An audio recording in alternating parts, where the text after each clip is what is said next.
नमस्कार मित्रांनो, सुस्वागतम घरोघरी मातीच्या चुली या मालिकेच्या आजच्या भागामध्ये आता ऐश्वर्या गुलाबदादांना म्हणते की तुम्हाला आईने थांबायचं सांगितलं, मग जा बरं माझ्यासाठी सूप बनवून घेऊन या।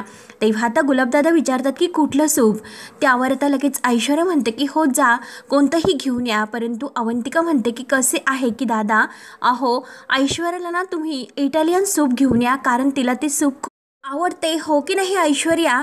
तेव्हा ऐश्वर्या अगदी रागाने अवंतिकाकडे बघत असते। गुलाबदादा म्हणतात की चला मी सूप बनवायला जातो, म्हणून ते किचनमध्ये जात।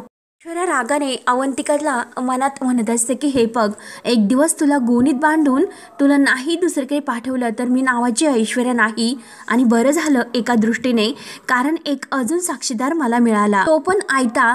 तेव्हा मात्र आता लगेच सारंग हा ते जे काही पेस्ट कंट्रोल वालेचे कपडे आहेत तर ते कपडे घालून दरवाजात उभा राहतो।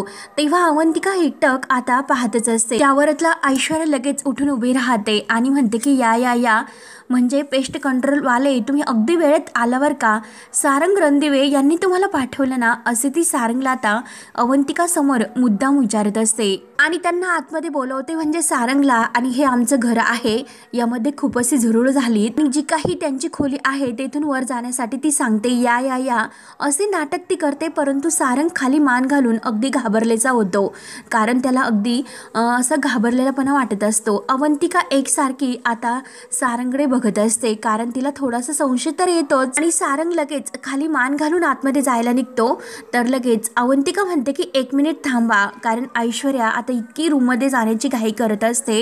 तेव्हा मात्र आता लगेच अवंतिका ही त्याच्या समोर येते, सारंगच्या समोर। सारंग तसतसा लगेच आपला चेहरा ऐश्वर्याकडे वळवतो। तेव्हा अवंतिका ही म्हणते की एक्सक्यूज मी, आणि हे दोघे एकमेकाकडे पाहत असतात। तर सारंग ऐश्वर्याकडे बघून तिला खुणावतो, तुमचं नाव काय, असं जेव्हा अवंतिका विचारते तर लगेच सारंग घाबरतच आता ऐश्वर्याकडे बघत असतो। तेव्हा ऐश्वर्या रागाने मुद्दा म्हणते की काय ग नसत्या चौकशा तुला करायच्या असतात।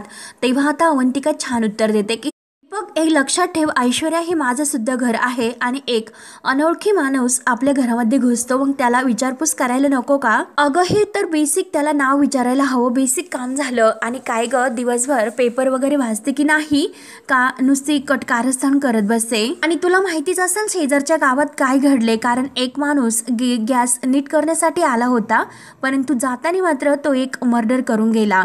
तेव्हा मात्र ऐश्वर्या म्हणते की हो का, तुला नेमकं काय विचारायचं आहे बरं? तुला असं वाटतं का की तो आपल्या घरी आला मग सगळ्यांचा खून करून निघून जाईल? त्यामुळे बास कर, नको ते CID पणा करू नकोस। आणि हे बघ, यांचं नाव मानसिंग आहे। तर अवंतिका विचारते की अगं ऐश्वर्या, पण हे सगळं काही तूच का बोलते, हे का बोलत नाही, काही उत्तर देऊन दे ना। तेव्हा सारंग आणखीन घाबरतो, मनात म्हणतो की मेलो आता, जर मी तोंड उघडलं तर एका मिनिटात कळेल की मी सारंग आहे म्हणून। त्यावर आता ऐश्वर्या म्हणते की कारण हे आपले नेहमीचे पेस्ट कंट्रोल वाले आहेत, हे आपल्याकडे कायम येतात। त्यावर आता अवंतिका ही सारंगला विचारते की ओके, म्हणजे तुमचं नाव मानसिंग आहे का? सारंग फक्त मान डोलावतो। तेव्हा आता अवंतिका म्हणते की बरं ठीक आहे, मग तुमचं आयडिया काय आहे, ID मला दाखवा। ID म्हटल्यानंतर सारंग आणि ऐश्वर्या यांच्या पायाखालची जमीनच हादरते। सारंग तर आणखीन घाबरतो आणि ऐश्वर्याकडे पाहत असतो। तेव्हा ऐश्वर्या मुद्दा म्हणते की काय हो, आमच्याकडे का असे बघतात, ID कार्ड दाखव तुमचं। तेव्हा सारंग घाबरतच आपल्या खिशातून ID कार्ड दाखवतो। तर ऐश्वर्या मुद्दा म्हणते की दाखवा लवकर, वेळ वाया घालू नका, मला नाही त्या मॅडमला दाखवा। तेव्हा सारंग आता अवंतिकाच्या हातामध्ये ते ID देतो। अवंतिका अगदी त्यावर जो काही फोटो आहे त्याकडे पाहत असते आणि सारंगकडे एकटक पाहते। नेमकं तिला काहीतरी असा संशय येतो। ऐश्वर्या लगेच म्हणते की काय ग, मिळाली ना तुला काही माहिती? अवंतिका पाहतच असते, परंतु आता सारंग लगेच तिच्या हातातून ते ID कार्ड घेतो आणि खिशामध्ये घालतो। ऐश्वर्या म्हणते की काय हो मॅडम, खात्री पटली का, काही अजून पॅन कार्ड, आधार कार्ड वगैरे काही दाखवायचे का? आणि सारंगला मुद्दा म्हणते की दादा चला बरं, लवकरात लवकर पेस्ट कंट्रोल साठी सुरुवात करा। आणि मुद्दा म्हणते की गुलाब, अरे सारंग आले की त्यांना वर पाठवून दे। तर गुलाब म्हणतो की हो हो, आणि सारंगला म्हणजे या पेस्ट कंट्रोल मधील या सारंगला म्हणते की चला लवकर। आता सारंग आणि ऐश्वर्या वर येत असतात, पण त्याच वेळेस आपल्या रूम मधून हा सौमित्र बाहेर निघतो आणि तो खाली येत असतो। तेव्हा आता सौमित्रकडे बघून सारंग तर आणखीनच घाबरतो आणि तेथेच धबकतो। तेव्हा आता सौमित्र हा त्याच्याकडे एकटक पाहत असतो, परंतु ऐश्वर्या आता सारंगला म्हणते की चला, या खोली जवळच खोली आहे आणि चला लवकर, वेळ तर नाही आपल्याकडे। म्हणून सौमित्र आता त्याच्याकडे बघत खाली खाली येत असतो आणि सारंग आता घाबरतच वर चढतो। तेव्हा आता ते दोघे वर जातात तर अवंतिका सौमित्रीला म्हणते की बरं झालं तू आलास, ही ऐश्वर्या खरंच इतकी आगाऊ आहे ना। तेव्हा आता सौमित्र म्हणतो की शांत हो अवंतिका, अगं आपल्याकडे दुसरं काम आहे, कारण आत्ताच मी जानकी वहिनीशी बोललो, आपल्या नानांकडे एक दुसरं काम आहे। अवंतिका विचारते की काय रे, काय झाले, काय असं काम आहे। तेव्हा सौमित्र म्हणतो की चल आतमध्ये मी तुला सांगतो। तेव्हा सारंग आणि ऐश्वर्या जेव्हा रूममध्ये येतात तर सारंग पूर्णपणे घाबरलेला असतो। ऐश्वर्या लगेच मला काहीतरी पाणी पिण्यासाठी द्या, मी इतका घाबरलो। ऐश्वर्या म्हणते की सारंग हळूच, जरा हळूच नाही बोलता येत का। तेव्हा ऐश्वर्या सारंगला कपडे काढायला सांगते तर सारंग म्हणतो की अहो कपडे कशाला काढायला सांगतात, मला तर ते फवारणी करायला जायचं। तेव्हा मात्र आता ऐश्वर्या खूप चिडते आणि सारंगला म्हणते की तुम्हाला त्या आगाऊ गुलाबने बघितलं ना, आणि मग हे बघा जर त्या गुलाबला संशय आला, जेव्हा उद्या आपल्या घरामध्ये पोलीस तपासणी करण्यासाठी येतील तर मात्र मग कुणावर संशय येईल, ही चोरी कोणी केली तर सारंगने केली आणि सारंग तुमच्यावरच असा चोरीचा आरोप येईल, मग सगळं काही सारंग तुम्ही त्यामध्ये गुंततान आणि चोरीचा आरोप तर तुमच्यावर येईल। तेव्हा आता सारंग आणखीन घाबरतो की अरे बापरे, चोरीचा आणखीन एक आरोप माझ्यावर का, कशाला आला असेल, म्हणून सारंग खूप टेन्शनमध्ये येतो। तर ऐश्वर्या म्हणते की हे बघा चूप, एकदम चूप, आणि हे जे काही कपडे आहे ना ते कपडे काढा, मी तुमचे कपडे घालते। तर सारंग म्हणतो की त्याने काय होणार, म्हणते की सारंग तुम्हाला गुलाबने बघितलं ना, त्यामुळे तुम्ही एक काम करा, तुम्ही हे कपडे काढा, तुम्हाला गुलाबने बघितलेलं आहे ना, त्यामुळे तुम्ही तुमचे कपडे घाला आणि परत घरात खिडकीतून बाहेर जा आणि परत घरामध्ये या, आणि मेन डोरने तुम्ही आतमध्ये आल्यानंतर मुद्दाम गुलाबला भेटा आणि त्याला विचारा काय रे पेस्ट कंट्रोलवाला आला का। तेव्हा आता सारंग लगेच खुश होतो। सारंग म्हणतो की आले माझ्या लक्षात, म्हणजे गुलाबला संशय नाही येणार, त्याला असे वाटेल की मी पेस्ट कंट्रोलवाला जेव्हा आला तेव्हा बाहेरच होतो आणि आता तो पेस्ट कंट्रोलवाला आत आहे म्हणून। आणि खरंच ऐश्वर्या, खरंच तुम्हाला मानलं पाहिजे, काय असं डोकं तुम्ही लढवलं तो। तेव्हा ऐश्वर्या म्हणते की जा लवकर चेंज करा, वेळ वाया घालू नका। सारंग लगेच आतमध्ये जातो। सारंग म्हणतो की हो येथे ठेवतो आणि नंतर मला ते घालावे लागेल। तेव्हा लगेच आता ऐश्वर्या म्हणते की हो हो अजून तुम्ही लवकर जा आणि वेळ वाया घालू नका आणि गुलाबला भेटून लवकर हे कपडे घालण्यासाठी या। परंतु ऐश्वर्याने आता सारंगला हे सांगितलेलं नसतं की पेस्ट कंट्रोलचे कपडे ती स्वतः घालणार आहे म्हणून। सारंग ते कपडे चेंज करतो आणि ऐश्वर्याच्या हातात देतो आणि हे कपडे तुम्ही येथेच ठेवा, कारण मला पुन्हा चेंज करावा लागणार आहे, मी लगेच येतो गुलाबला बाहेर भेटून। तेव्हा मात्र सारंग आता दरवाजातून जायला निघतो। तर ऐश्वर्या म्हणते की सारंग आहोत तिकडून कुठे जातात, बाकीच्यांसाठी तुम्ही आतमध्ये पेस्ट कंट्रोलवाला म्हणून आलात, सारंग म्हणून नाही, त्यामुळे सारंग घरातच नाही असं तुम्हाला दाखवायचं आणि जस्ट तुम्ही घरात आला असे दाखवायचे आहे, त्यामुळे तुम्ही इथून जाऊ नका, तुम्ही खिडकीतून जा आणि मेन डोरने आतमध्ये या आणि गुलाबला मुद्दाम तुम्हाला भेटायचं आहे, मी गुलाबला सांगून ठेवलेला आहे आणि त्याला विचारायचं आहे की काय रे पेस्ट कंट्रोलवाला आला की नाही असे।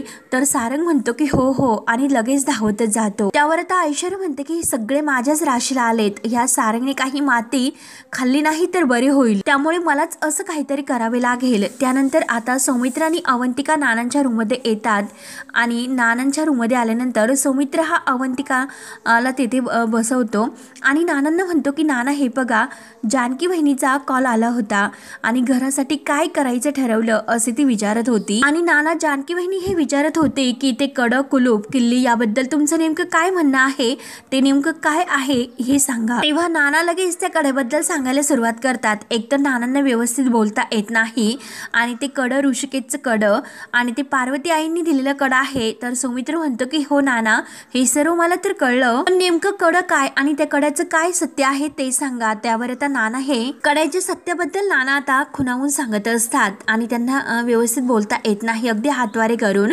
तेव्हा इकडे जानकी विचार करते की त्या कड्याचं सत्य फक्त नानाच सांगू शकतात, मग सौमित्र भाऊजी नानांशी बोलले असतील का याचा आता जानकी विचार करत असते आणि जर त्यांचं बोलणं झालं असतं तर सौमित्र भाऊजींनी यवना कॉल केला असता, पण सौमित्र भाऊजींनी अजून कॉल का केला नसेल म्हणून जानकी आता विचारतच पडते। त्यामुळे सौमित्र भाऊजी काही झालं तरी आज मात्र कॉल कराच आणि मी वाट पाहते ते काही झालं तरी आज ते काय सत्य आहे त्याचे दार तर उघडायला हवे.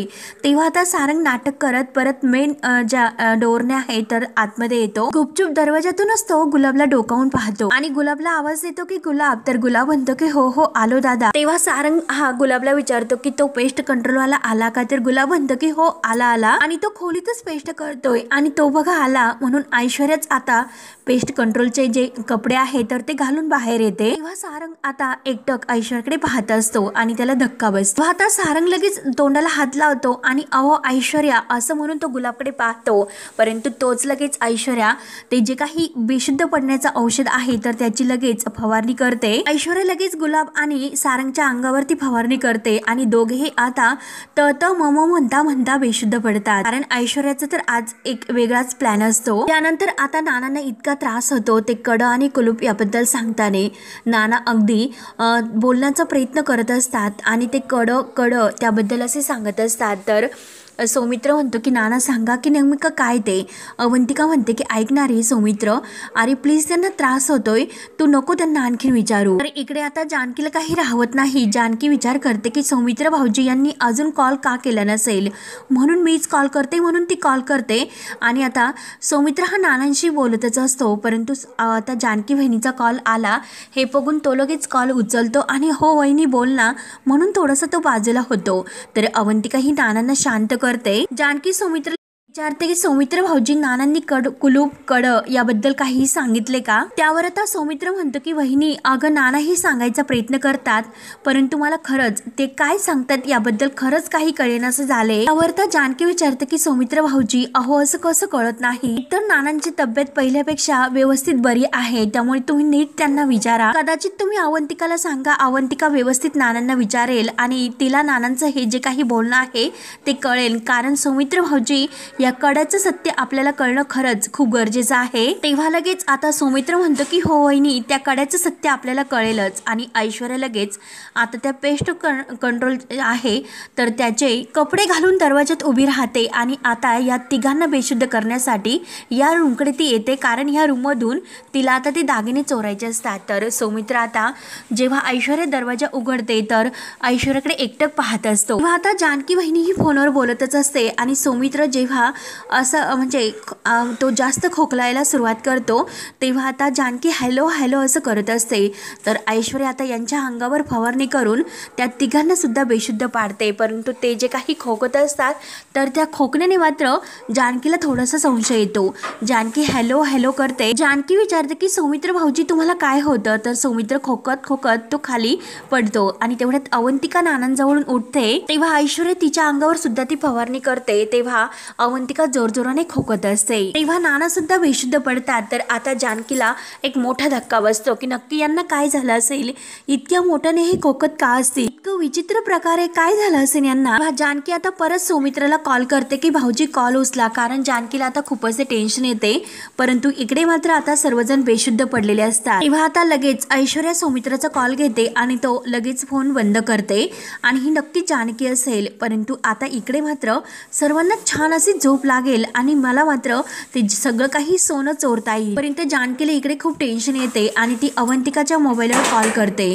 अवंतिका अगं तू तरी फोन उचल. परंतु ऐश्वर्या आता सगळ्यांचे मोबाईल बंद करते. तेव्हा लगेच जानकी म्हणते की अरे देवा नेमकं काय झालं असेल. म्हणून जानकीच्या डोळ्यात पाणी सुद्धा येते आणि तिला टेन्शन सुद्धा येते. म्हणून ती घाईने तिकडे जायला निघते. तोच लगेच आता ऋषिकेश घरी येतो आणि ऋषिकेश पाहतो की जानकी काय झाले असे विचारतो. तेव्हा ऐश्वर्या आता ह्या सर्वांकडे पाहते आणि ठरल्याप्रमाणे माझं सर्व काही काम झालेलं आहे, त्यामुळे जे काही काम करायचं आहे ते करायला घेते. तेव्हा आता ती पाहते तर ऐश्वर्या खूप घाबरते. कारण आता ह्या सर्वांना शुद्धीवर येण्या अगोदर मला ते काम करावं लागेल. कारण नक्की हे लवकर शुद्धीवर येऊ शकतात आणि आता त्या अगोदर तर काम तर करावे लागेल. म्हणून ऐश्वर्या बाहेर येते आणि सारंग गुलाब तर तेथे हॉलमध्ये बेशुद्ध पडलेले असतात. ऐश्वर्या काहीतरी शोधत असते आणि ते कपाट तोडण्यासाठी आता ते हातामध्ये काहीतरी असं सुरा वगैरे घेते. त्यानंतर आता इकडे ऋषिकेश जानकीला विचारते विचारतो की जानकी अगं काय झालं, तू इतकं टेन्शनमध्ये का दिसतेस? त्यावर आता जानकी म्हणते की ऋषिकेश अहो सौमित्र भाऊजी आणि माझा कॉल सुरू होता आणि फोन तर आपोआप मध्येच कट झाला. त्यानंतर मी अवंतिका आणि सौमित्र या दोघांना सुद्धा फोन करण्याचा खूप प्रयत्न केला परंतु त्यांचा फोन आता काही लागत नाही. तेव्हा आता ऋषिकेश म्हणतो की जानकी अगं त्यात इतकं काळजी करण्यासारखं काय झालं बरं? त्यावर आता जानकी म्हणते की अहो काळजी करण्यासारखंच आहे, कारण जेव्हा माझा फोन सुरू होता तेव्हा अचानक फोनवर असा खोकल्यासारखा आवाज यायला सुरुवात झाली आणि नक्की काहीतरी झालेले आहे आणि आता मात्र फोन हे नॉट रिचेबल लागतात. नक्की काहीतरी झाले त्यामुळे मी आलेच म्हणून जानकी जायला निघते. त्यावर आता ऋषिकेश म्हणतो की जानकी हे बघ उगाच तू ओव्हर थिंक करू नको, मला असे वाटते की नक्की काहीतरी फोनची बॅटरी वगैरे संपलेली असेल, तू येथे बसून असा तर्क लावू नकोस. त्यावर आता जानकी म्हणते की ऋषिकेश अहो मला असं वाटतं की आपण तिकडे जाऊयात. तेव्हा ऋषिकेश म्हणतो की अजिबात नाही. तेव्हा जानकी म्हणते की नाही ऋषिकेश प्लीज आता तरी मला तुम्ही थांबवू नका, तुम्हाला माहिती आहे ना माझी फिलिंग्स ही कधीही अगदी चुकत नसते, प्लीज तुम्ही आत्ता मला अडू नका. तेव्हा ऋषिकेश म्हणतो की बरं ठीक आहे जा आणि पण मला तिकडे बोलावू नको. आणि जानकी धावतच जाते तर ऋषिकेशला राग येतो. ऋषिकेश म्हणतो की इला या घरासाठी काळ वेळ खरंच काही लक्षात राहत नाही, जेव्हा मनात येईल तेव्हा धावत तिकडे जाते. तिला वाटते तसं काही तिकडे झाले नसेल. तेव्हा आता जानकी धावतच इकडे येते तर ऐश्वर्याचं जे काही काम आहे ते सुरू असतं. तेव्हा आता जानकी धावतच इकडे येत असते आणि ऐश्वर्या मात्र आता ते एक वरहुटा आणि जी काही सुरी आहे तर ती घेऊन येते आणि त्याने त्या कपाटाचं लॉकर तोडते आणि लॉकर तोडून आता जे सर्व दागिने आहे त्या लॉकर मधील आता ते एका पिशवीत भरते आणि असं सेटअप करून ठेवते की सगळ्यांना वाटेल की चोरी झाली म्हणून. तेव्हा आता ऐश्वर्या मुद्दाम ज्या काही सुमित्राच्या साड्या आहे तर त्या मुद्दाम इकडे तिकडे फेकून देते आणि जशी चोरी झालेली आहे तर असे दाखवते. तेव्हा मात्र आता इकडे ऐश्वर्या सगळं काही व्यवस्थित करते आणि बाहेर येणार, तिला दागिने लपवायचे असतात आणि तोच तेथे जानकी येते आणि जानकीला तेव्हाच आता ओवीचा कॉल येतो. ओवी म्हणत असते की आई माझी कविता ऐक, परंतु जानकी म्हणते की हे बघ ओवी बाळा मी घरी आल्यानंतर तुझी पोएम ऐकते पण प्लीज आत्ता मी बाहेर आहे, तुम्हाला फोन करू नको. तेव्हा आता ऐश्वर्या जानकीचंही बोलणं ऐकते आणि आता खूपच तिला टेन्शन येते कारण जानकी आत्ता यावेळेस इथे आणि आता नक्की मी काय करू, हे दागिने कुठे लपवू असं आता ऐश्वर्याला खूप टेन्शन येते आणि ऐश्वर्या खूप घाबरते आणि हिला सुद्धा आत्ताच इथे तडमडायचं होतं म्हणून आता नेमकं काय करू याचा ती विचार करते. ही आशीर्वाद बंगल्याच्या बाहेर असते आणि ओवी मी तुला सांगते ना मी आत्ता तुझ्याशी नाही बोलू शकत, प्लीज आत्ता तू कॉल ठेव, मी नंतर तुझ्याशी बोलते. तेव्हा जानकी ही आशीर्वाद बंगल्याच्या दरवाज्यात येते आणि आतमध्ये घुसणार तोच लगेच ऐश्वर्या मागच्या दरवाजाने बाहेर निघून येते आणि जानकी आत घुसते तर आतमध्ये पाहते ते सर्व बघून मात्र जानकीला खूप मोठा धक्का बसतो. ऐश्वर्या चोर पावलाने तेथून गायब होत असते तर जानकीला वास येतो. जानकी म्हणते की वास कसला येत असेल म्हणून जानकी आई सौमित्र भाऊजी यांना आवाज देत असते परंतु समोर पाहते तर गुलाब आणि सारंग तेथे बेशुद्ध पसरलेले असतात. तेव्हा जानकी धावतच सारंग भाऊजी जवळ येते की सारंग भाऊजी सारंग भाऊजी. तेव्हा आता जानकी विचार करते की नक्की यांना काय झालं असेल म्हणून आता गुलाबदादांना सुद्धा उठवण्याचा ती प्रयत्न करते की गुलाबदादा, परंतु आता हे पूर्णपणे बेशुद्ध असतात. जानकीला ठसका सुद्धा लागत असतो आणि ती गुलाबदादा असं करत असते. नक्की यांना काय झालं असेल. तेव्हा आता ऐश्वर्या बाहेर येते की बरं झालं आता हे सर्व काही घेऊन मी बाहेर आले पण आता हे दागिने मी कुठे लपवू, नक्की काय करू आता त्याचं आणि कुणाच्या सुद्धा नजरेच्या आतमध्ये मला हे सर्व करावे लागेल म्हणून दागिने नेमकं कुठे लपवायचे म्हणून ती गार्डन मध्ये आता जागा शोधत असते. तेव्हा तेथे एक झाडाची मोकळी कुंडी असते आणि ती कुंडी घेते आणि त्यामध्ये ती ते दागिने ठेवते ती पिशवी आणि त्यावर माती टाकत असते आणि विचार करते की ही कुंडी मला कळेल कशी म्हणून तेथून गुलाबाचं एक झाड घेते आणि ते झाड आहे ना त्यामुळे मला कुंडी लक्षात येईल म्हणून ते रोप त्याच्यामध्ये ठेवते आणि त्यावर माती घालत असते आणि चला आता हे काम तर झालं म्हणून ती आता आपल्या हातातील ते हातमोजे वगैरे सर्व काही ते कपडे वगैरे काढते. त्यानंतर आता इकडे जानकी ही खोकत असते आणि आता हे सगळेजण कुठे असतील म्हणून ती आई आणि नाना या दोघांना सुद्धा आवाज देते आणि धावतच परत आत येते आणि परत किचन मधून पाणी घेऊन ती आता गुलाबदादांच्या तोंडावर शिपडत असते की गुलाबदादा. तेव्हा कुठे गुलाबदादा हे शुद्धीवर येतात. तेव्हा जानकी ही गुलाबदादांना म्हणते की गुलाबदादा काय झालं, अहो उठा, नक्की काय झालंय हे सर्व. आणि आणि सारंगच्या सुद्धा तोंडावर पाणी शिपडायला येते आणि सारंग भाऊजी करत ते पाणी शिपडते आणि तेव्हा सारंगला कुठेतरी आता शुद्ध येते। तेव्हा सारंग शुद्धीवर येत असतो आणि तो ऐश्वर्या असं म्हणतो। तेव्हा आता जानकी म्हणते की सारंग भाऊजी, अहो मी जानकी वहिनी, उठा ना, काय झाले तुम्हाला? गुलाब दादा, सारंग भाऊजी काय झालं तुम्हाला? परंतु हे आता खोकत असतात। तेव्हा आता कसतरी आता गुलाब दादा आणि सारंग हे उठून बसतात, परंतु त्यांना इतका खोकला येत असतो आणि श्वास घ्यायला त्रास होत असतो। तेव्हा जानकी विचारते की अहो हा वास आहे, कसला वास येतो हा? आणि काय झाले सारंग भाऊजी, तुम्ही असे बेशुद्ध कसे पडलेत आणि घरातील बाकी जण कुठे आहेत? तेव्हा सारंग म्हणतो की वहिनी माहिती नाही। तर लगेच आता जानकी विचार करते की नानांच्या रूम मध्ये, म्हणून ती धावतच नानांच्या रूम मध्ये येते आणि पाहते तर काही सौमित्र आणि अवंतिका तेथे खाली बेशुद्ध पडलेले असतात आणि नाना हे बेडवर। परंतु जानकीला आता त्या वासाने खूप असा त्रास होत असतो। जानकी पदराने आपलं नाक ही दाबते आणि सौमित्र भाऊजी अवंतिका करत ती त्यांना उठवायची प्रयत्न करते। तेव्हा ती नानांचा तेथे तांब्या भरलेला असतो, त्यातील पाणी घेते आणि नानांच्या तोंडावर शिपडत असते। नाना उठा मी जानकी। तेव्हा नाना कुठेतरी आता थोडे शुद्धीवर येत असतात। तेव्हा आता ती सौमित्राच्या अंगावर सुद्धा पाणी शिपडते आणि सौमित्र भाऊजी उठा म्हणून ती आता सौमित्रला शुद्धीवर आणते आणि आता अवंतिकाला। तेव्हा अवंतिका आणि सौमित्र उठून बसतात तर जानकी इतकी घाबरलेली असते, विचारत असते की काय झाले नक्की तुम्हाला सगळ्यांना, असं बेशुद्ध होण्यासाठी काय झाले? आणि नानांचं सुद्धा धावत येते आणि नानांना उठवून बसवते। तेव्हा आता हे सर्वजण गुंगीतच असतात, कोणाला काहीच कळत नाही। तेव्हा आता जानकी समोरच पाहते आणि आईंचं कपाट तिला उघडलेलं दिसतं आणि त्यामध्ये आता जानकीच्या लक्षात येते की नक्की दाईंचे दागिने चोरीला गेलेत म्हणून। सगळे काही दागिन्यांचे बॉक्सेस आहेत तर ते इकडे तिकडे असे फेकून ऐश्वर्याने दिलेले असतात। जानकी ही आता तेथून एक बॉक्स उचलते आणि हे दागिन्यांचे बॉक्स असे इकडे तिकडे का पडले असतील आणि हा सगळा काय प्रकार आहे? सौमित्र भाऊजी, अवंतिका, अगं हे काय झाले? म्हणून जानकीला आता खूप असे टेन्शन येते। तेव्हा सौमित्र म्हणतो की वहिनी अगं माहिती नाही, येथे तर मी तुझ्याशी फोनवर बोलत होतो आणि अचानक मात्र पेस्ट कंट्रोल वाला आला। तर जानकी म्हणते की काय पेस्ट कंट्रोल? तर सौमित्र म्हणतो की हो, त्याने धूर सोडला आणि आम्ही सर्वजण बेशुद्ध झालो। तेव्हा आता जानकी विचारते की ऐश्वर्या कुठे? आणि आता जानकीला संशय येतो। ती जोरात आता ऐश्वर्या असं ओरडते आणि धावत दरवाजा उघडून ऐश्वर्याकडे जायला निघते। तोपर्यंत ऐश्वर्याने बाहेर कपडे वगैरे सर्व काही चेंज केलेले असतात आणि गार्डन मध्येच असते आणि आतमध्ये यायला निघलेली असते। तोच लगेच जानकी ही धावतच आता ऐश्वर्याच्या रूमकडे ही पळतच जाते। तेव्हा सारंग आता जानकीकडे पाहत असतो, परंतु त्याला जोरजोराने खोकला येत असतो। ऐश्वर्याने आता ते पेस्ट कंट्रोलचं जे काही फवारणीचं ते आहे तर तो पंप आणि ते कपडे तेथे झाडाखाली ठेवलेले असतात आणि जानकी ही रूम मध्ये येत असते। तोपर्यंत ही ऐश्वर्या मात्र मुद्दाम तेथे बेडवर येऊन बेशुद्ध पडण्याचं नाटक करून पडलेली असते, कारण जे काही करून सरून ती मोकळी होते आणि ऐन वेळेस आता जानकी आत येणार तोच लगेच बेडवर येऊन अशी बेशुद्ध होते। तेव्हा जानकी जवळ येते, ऐश्वर्या करत असते आणि ही सुद्धा बेशुद्ध झाली। नक्की असं काय झालं असेल?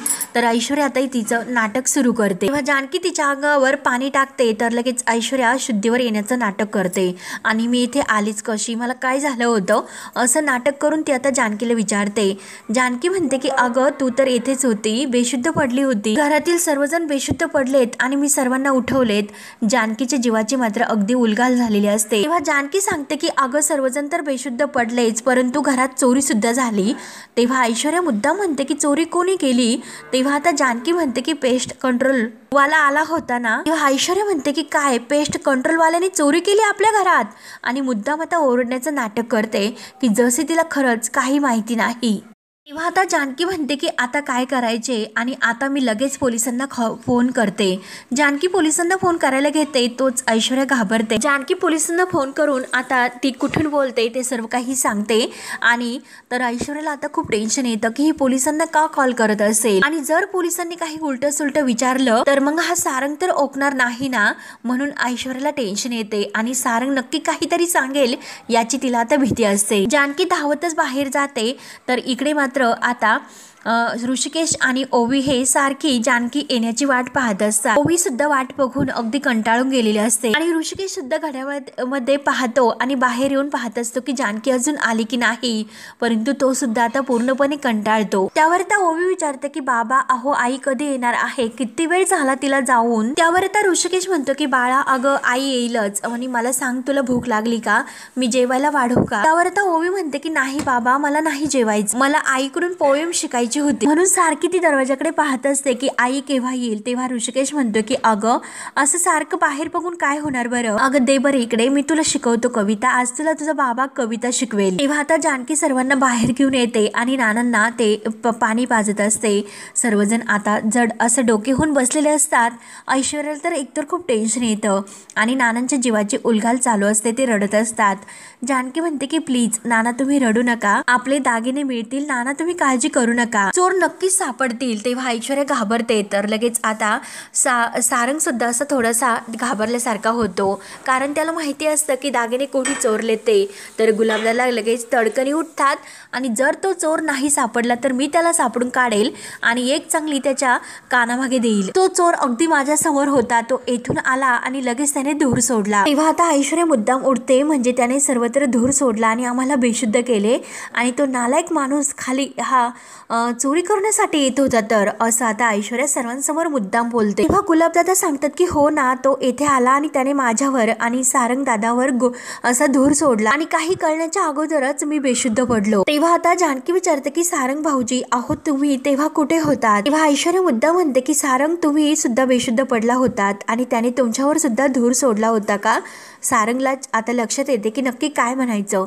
सारंग लगेच आता होला हो करतो आणि वहिनी मी इथेच होतो आणि मी काही बोलणार तोच लगेच तो समोरून आला आणि माझ्या अंगावर त्याने धूर सोडला आणि मी बेशुद्ध पडलो. तेव्हा आता गुलाबदादा म्हणतात की हो हो आणि मी सारंग दादा येथेच उभा होतो, अगोदर त्याने माझ्यावर धूर सोडला आणि मग सारंग दादावर आणि आम्ही दोघेही एका सोबत बेशुद्ध पडलो. तेव्हा आता सौमित्र म्हणतं की मग नंतर तो नानांच्या रूम मध्ये आला आम्हाला बेशुद्ध करण्यासाठी. त्यावर आता अवंतिका म्हणते की हो ना आणि नंतर चोरी करायला, त्यामुळे काही झाले तरी हे दागिने आपल्याला सापडायलाच हवे. तर आई आली तर त्या आईनं मात्र हे सर्व काही प्रकरण बघून खूप असं टेन्शन येईल. त्यावर आता जानकी म्हणते की नाही, अवंतिका आईंना येण्या अगोदर हे प्रकरण पूर्ण व्हायला हवं, त्यांच्यापर्यंत हे प्रकरण पोहोचून द्यायचं नाही. आणि अवंतिका तू काळजी करू नको, अगं ते तर आपलं श्रीधर आहे, ते कुठेच जाणार नाही, ते परत आपल्याकडेच येईल. मी पोलिसांना फोन केला, पोलीस नक्की तपास करतील. पोलीस म्हणल्यानंतर सारंग आणखीन घाबरतो आणि काय असे म्हणतो. सारंग अगदी घाबरलासा होतो आणि ऐश्वर्याकडे पाहत असतो आणि वहिनी असे म्हणून जातो.